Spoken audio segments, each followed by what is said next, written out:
In 2002, a psychologist named David Lycan shared a chilling insight about how suspicion can spiral out of control. He told the story of a neighborhood in a quiet suburban town where a family moved in. They were polite and friendly, seemingly ordinary. But after a few months, small things began to raise the eyebrows. The father often came home late at night. The family rarely socialized. Their windows were always shut and their curtains drawn. It wasn't long before neighbors began whispering. Was he in trouble with the law? Were they hiding something?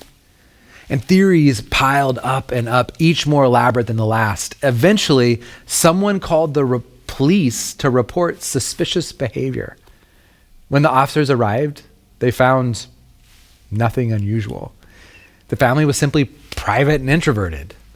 But by then, the damage was done. The web of suspicion had already been spun and the neighborhood's trust had unraveled. Lycan's point was simple. Suspicion feeds on gaps in information. Where there's uncertainty, suspicion thrives. It doesn't need facts, just the hint that something might be wrong. This is precisely what happens in Genesis 3. When the serpent approaches Eve, it doesn't accuse God of lying in this myth. It doesn't attack God's character. It simply just asks, did God really say? It plants the idea that maybe, just maybe, God isn't as transparent as Eve thinks. Maybe there's a hidden agenda. And that single seed of suspicion changes everything. Before the question, Eve sees the garden as a gift, a place of abundance and freedom. But after the question, the fruit she wasn't even thinking about becomes the object of her desire. Why? Because the question reframes God from generous creator to a potential gatekeeper. It's not the fruit that causes the fall, it's the shift in perspective. Here's what's crucial to understand.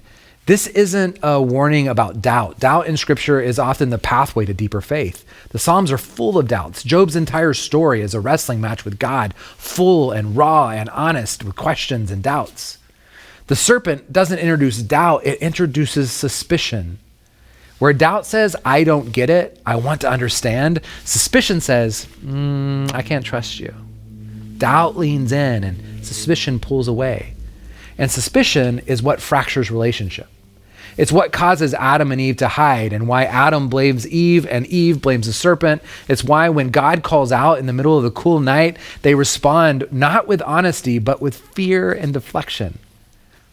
We see this today in our own relationships with each other, with institutions, even with God. Suspicion thrives in uncertainty.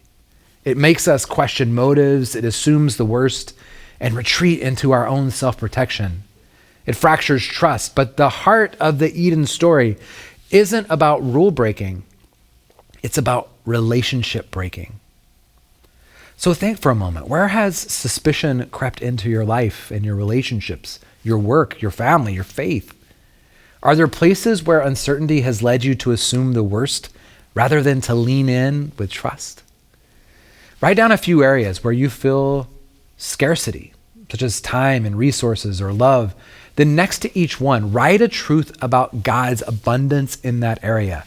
Let that truth push back against the narrative of fear and suspicion, because suspicion builds webs of disconnection.